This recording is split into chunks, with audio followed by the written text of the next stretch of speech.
Hello, everyone. Welcome to our last big class together. I know that you still have your labs this week, which TAs are pretty stoked about lab this week. So that's exciting. But we're on our way into break soon. So I feel for you, for those of you who have lots of things yet to do before break. I am sending good thoughts your way. So today I hope that we can really be present together for this particular class, because I think it's very timely that this happens right before we head off for an opportunity to practice what we're going to talk about today. So I also, so this will be slowing down, which is a really important topic for all of us, me very much included. And also, while you're on break, you will have the opportunity, your TAs will be talking this week in lab about your ecological identity project. That's the capstone project for this course, the ecological identity project. And so when you hear that, it might sound kind of foreign, but it's asking you to consider what your ecological identity is. So what is your identity related to Earth? So here are some prompt kind of questions. How are you, very specifically you, not us as humans, but you as an individual, how are you part of Earth? What part of Earth do you connect with? When do you experience feelings of connection with the natural world around you? And there are probably literally 500 million bazillion different opportunities for this connection. So everybody is different. Everybody connects in different ways. And so this is your project, is to reflect on what part of Earth you connect with. And then to use those connections, or think about those connections. Remember back to when we talked about the directions, north, south, east, and west. So north being the known, the predictable, the what's comfortable. So that's something that you can use. But I also encourage you to use the other directions. The east, that's using us, helping us to find our way. The south, that's helping us to play through this world. The west, that's helping us to dream and look ahead. So using all of these kind of skills, so to speak, all of these different parts of you, using your whole body intelligence to dream, play, create, connect, discover, reflect, relate. And then you're going to create the project itself, which is also going to use these skills of dreaming and playing and so forth. Because those are, I want you to create something that is really you. So it might be that you want to paint. It might be that you write a poem or lyrics to a song, or that you dance and record yourself, or that you, the possibilities are so endless. You might learn to play the ukulele and sing a song about your connection. There are so many different ways for an ecological identity to express itself, for you to express your ecological identity. So thank you for the energy that you put toward this, and doing that, part of that, working on it, brainstorming it, feeling your way into it, is a really fun opportunity for this break. You'll be presenting this at your week 15 lab. That's also when you will present the back cover of your journal, and the assignment for that is written out, as it is for this one as well, in Canvas. So you can find those there. And that's what I wanted to make sure that you were aware of. That's coming, and break is a great time to live your way into these things. So during the course of this class today, Pedro is going to help me. He's going to ring the bell in just a moment. And while the bell is ringing, and then for until he rings the bell a second time, I really just want you to stop and slow down, take notice of the world around you, take notice of how you're feeling, what your breath is like, your posture, where your brain is flying around in a million ways or not. So just take notice of whatever seems to come to you. So we're going to practice it right now. So go for it, Pedro.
So how long was that?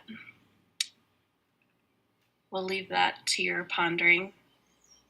That time to just take to observe, to notice. And so over the course of the class, he's going to do that 3 more times at random times throughout the class, and I don't know when he's going to do it. And when he does, ring it the first time, we're all just going to stop and be really still and take notice. And then he'll ring it again, and we will continue. Where's your mind? What is your body doing? It's time to just become attentive. So on Monday, we talked about this being flexible in mind and body, how our rib cages are flexible, expanding and contracting with our deep breath. But our minds are also flexible and changeable, just like any study, music and art and science and sport. They all require practice, coming into awareness of ourselves, how we are thinking, why we're thinking that, what we're going to do about those thoughts. All of that takes practice.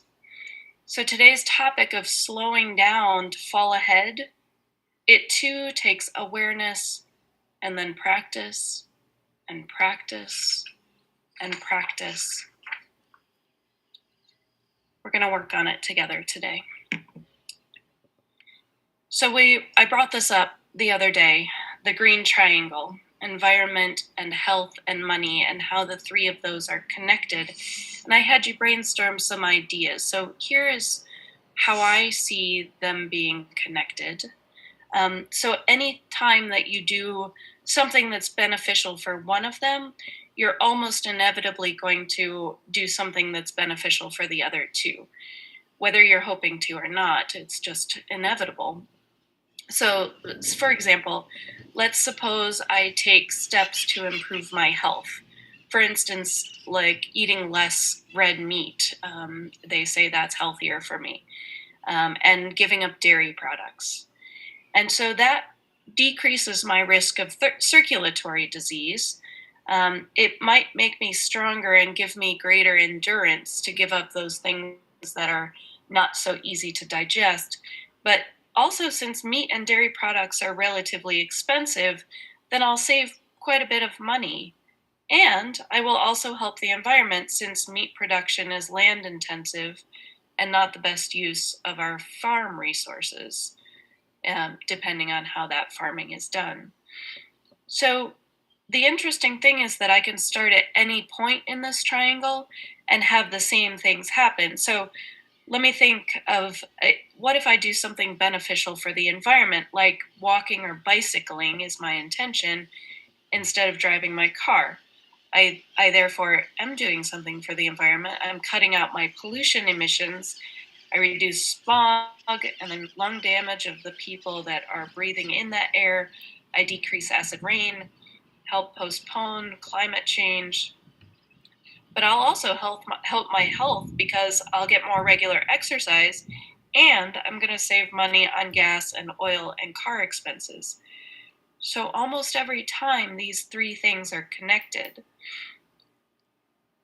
Um, so some people are skeptical about good things stemming from thrift, some saving money, which is an American virtue that's gone out of style temporarily, it seems, in these well to do layers of our society.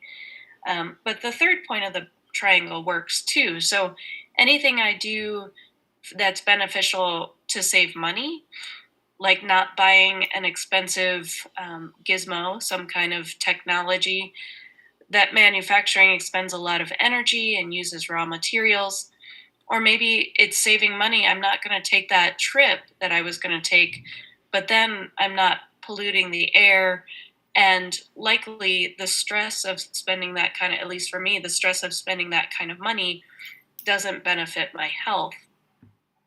And so it's a matter of finding these connections and seeing that there are these connections, the possibilities. So we've talked about this. So here we've been food and shelter and transportation is where we've been over the course of the last 2 weeks. And so this has been our question. How can I lower my ecological footprint, work less, have more fun, be more free and creative, and become fully human? And so these topics, let me go back to this a second. The next few classes are going to focus on these ideas. Today is slowing down. We'll talk some about identity and creativity and freedom. So, building on knowing ourselves in new ways in order to make choices in different ways that can benefit ourselves, our health, our money, and the environment. Pardon me. So, let's go back to words as we have done in this class pretty often. I'd like you to brainstorm this. Being slow means ... Come up with a couple of those, put those into your Zoom chats. Being fast and busy means ...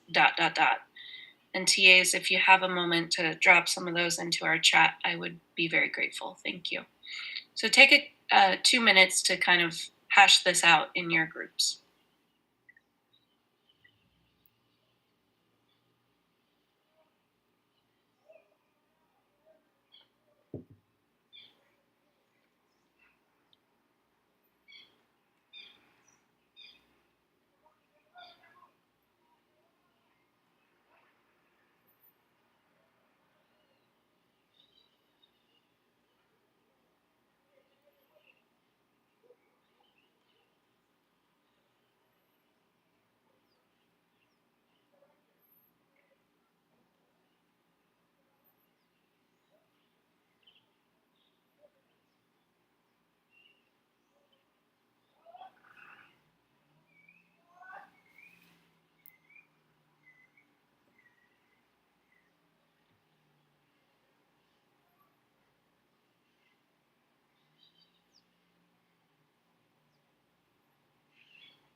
So it's interesting that the answers that I'm getting in the chat, I appreciate all of you participating in this. There are two takes on being slow and two takes on being fast. Being slow could mean that doing something in a calm way, in an intentional way. It could be positive in that you're just really enjoying the time that it's taking. Um, and I think the word intentional is coming up quite a lot. But then the flip side is some people are saying being slow is meaning that you're not where you need to be. Being slow is a negative thing. And then being fast, the same thing. Being fast means getting ahead. Being fast means less time for yourself. Being fast means occupied and worried and rushing. Fast means that you have everything organized and planned out. So I believe that it's an interesting thing that we were. I guess Pedro rang the bell. I'm sorry, I didn't hear it. Can you hear me? I can hear you now. Yes. That's interesting. I'm sorry. No, it's all right. Nope. Do it now. Okay. I'm ready.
So the important thing here is to consider what your connotation of those words means.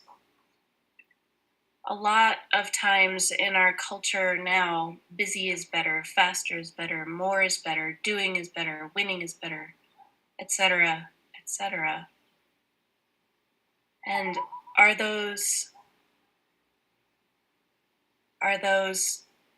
things really true for you? Are they really true for us? These cultural evolutions often happen in a way we've talked about. The story shifts and we don't see what's happening or what could happen in the long run. The patterns shift and then all of a sudden they become vividly clear. So back in the day, people visited each other when they wanted to catch up on what's happening. And that it was a very personal experience. You're going into somebody else's home back in the day. And then when telephones became common, people would call each other and have conversations about what's happening and catching up and hearing voices, hearing the tone of the voice. And that tone can sometimes often tell you more than what the words have to say. But now we text, and I'm not being critical. I'm totally in that same ballpark. As I was preparing this lecture, I realized I like to text because I don't have time often to sit down and focus on a phone call. It's just not very comfortable for me. I do like visiting when I get the chance. And so these things shift in a way. Texting is certainly easy, but what are the implications of how we make those choices? What about connection to food? People used to cook over a fire. It was very mindful. People were very connected to the food that they were finding, foraging, catching, killing, preparing. A lot of time went into food preparation. And so what's happened over the course of human lifespans, it's then we had the stove and we didn't need the fire any longer, and now we have microwaves that go even faster. Quick pots are all the rage, and so those connections, um, travel is the same thing. Walking, and then biking, and then automobiles, and then planes. How do we see and appreciate the land that we're traveling through? So, my theory is that by not taking the time to do some of these things, we're losing track of life and connections. So, what is your story, your personal story, the origin of your story of fast and slow? I know that my dad got up really early to get things done in the morning, before he had to go off to work. And so, what's my best time of day? It's now very early in the morning when I can get things done before I have to get the children to school and so spending that time in the morning bustling around is my way of being. Is that the right way of being? I've come to understand that it probably isn't.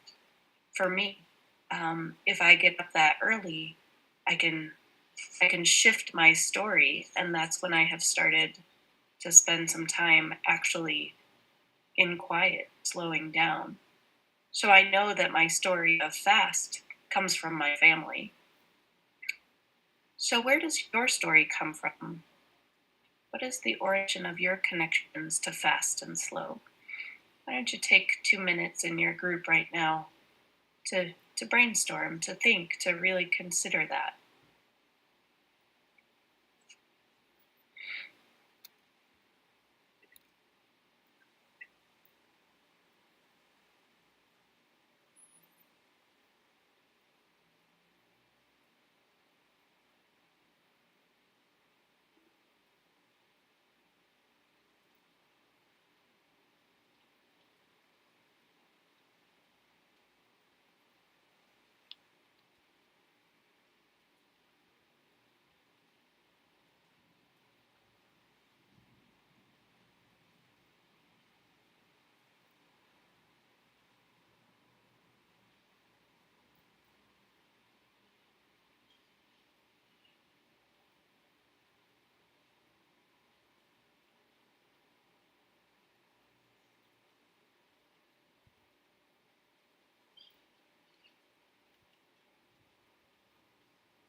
Somebody mentioned timetable quizzes in elementary school.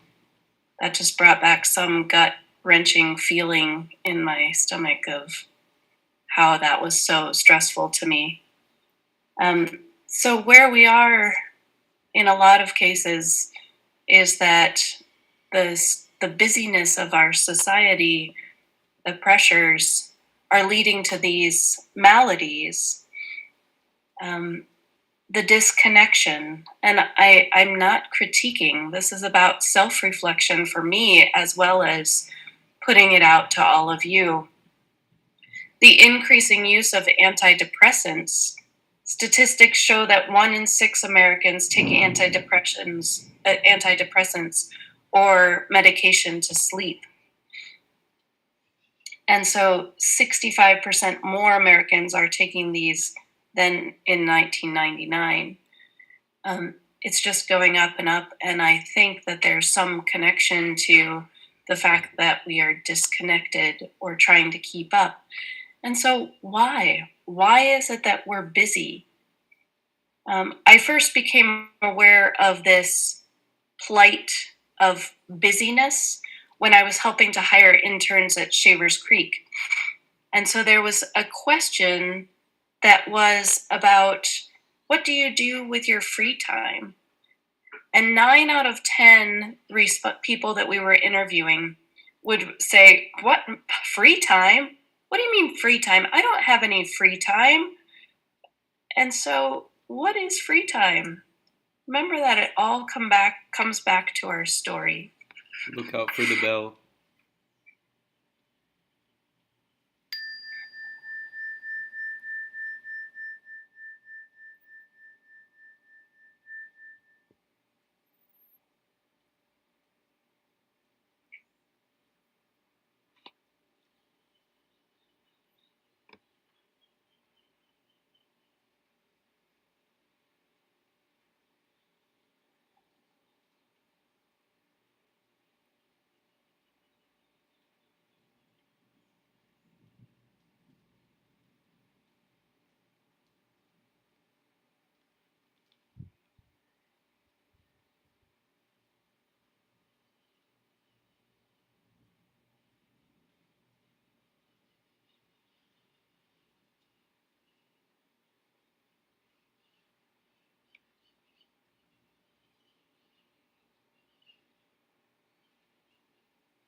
So, why is it that we are busy?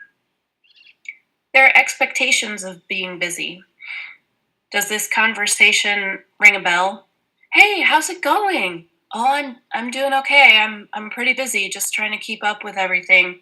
Yeah, me too. Well, I am scheduling well into 2021 already. Yeah, I get it. I haven't taken a vacation in a whole year.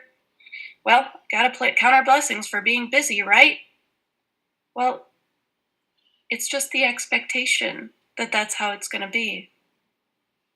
And so we have those conversations. I am busy, and so therefore I am important and valuable and worthy because I'm busy.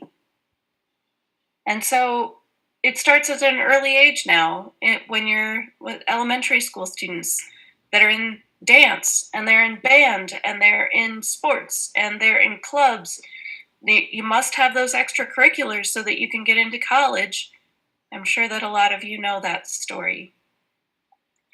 Sometimes busy is a habit.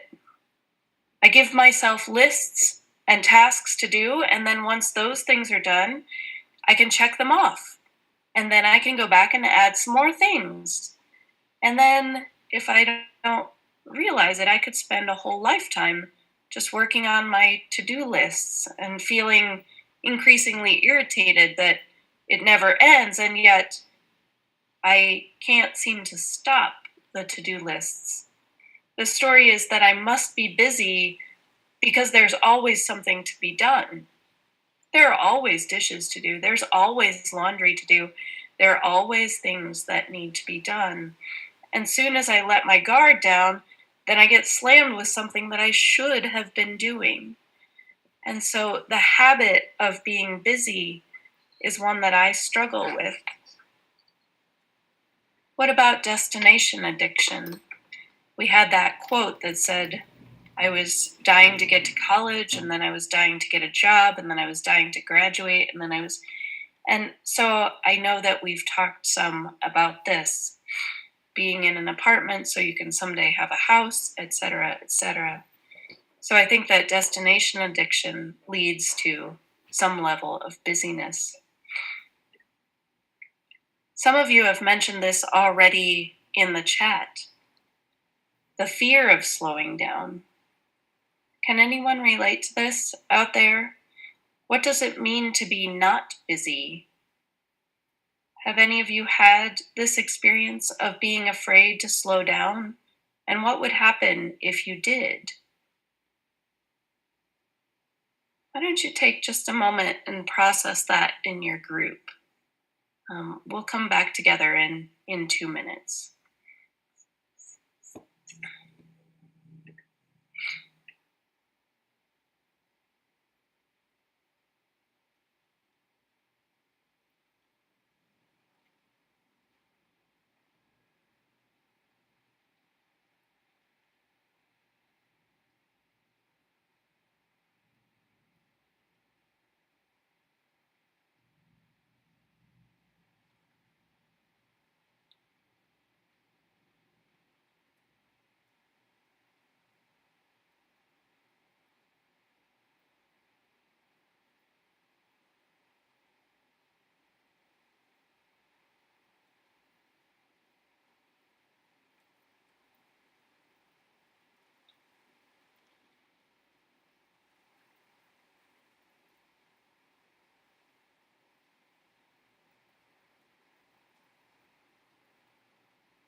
From what I'm seeing in the chat, I think that some of you are understanding what I say here.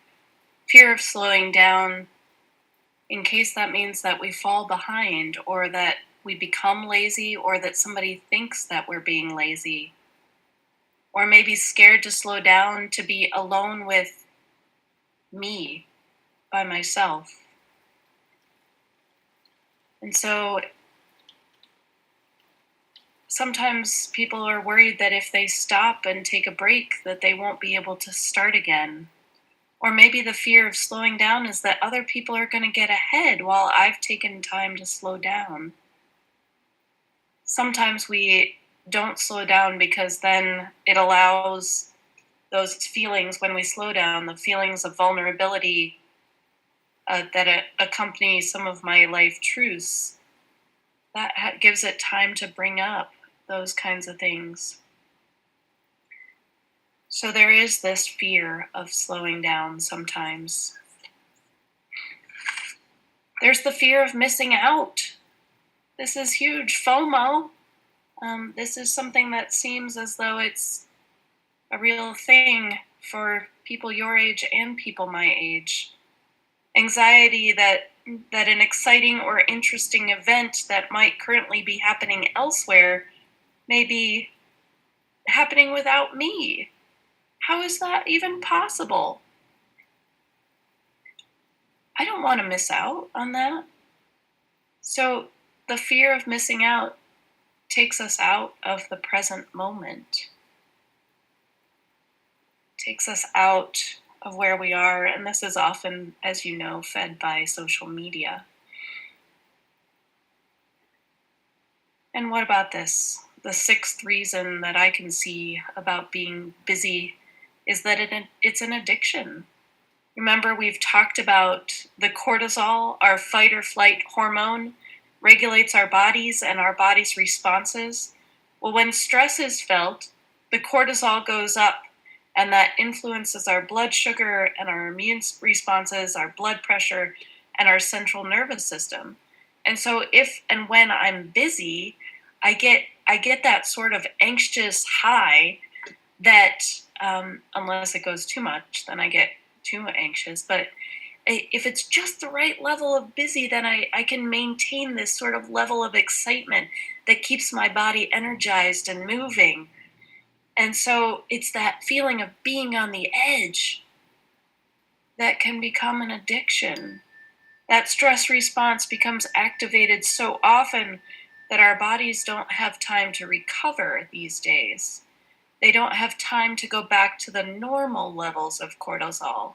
Look out for the bell, Jen. My bad.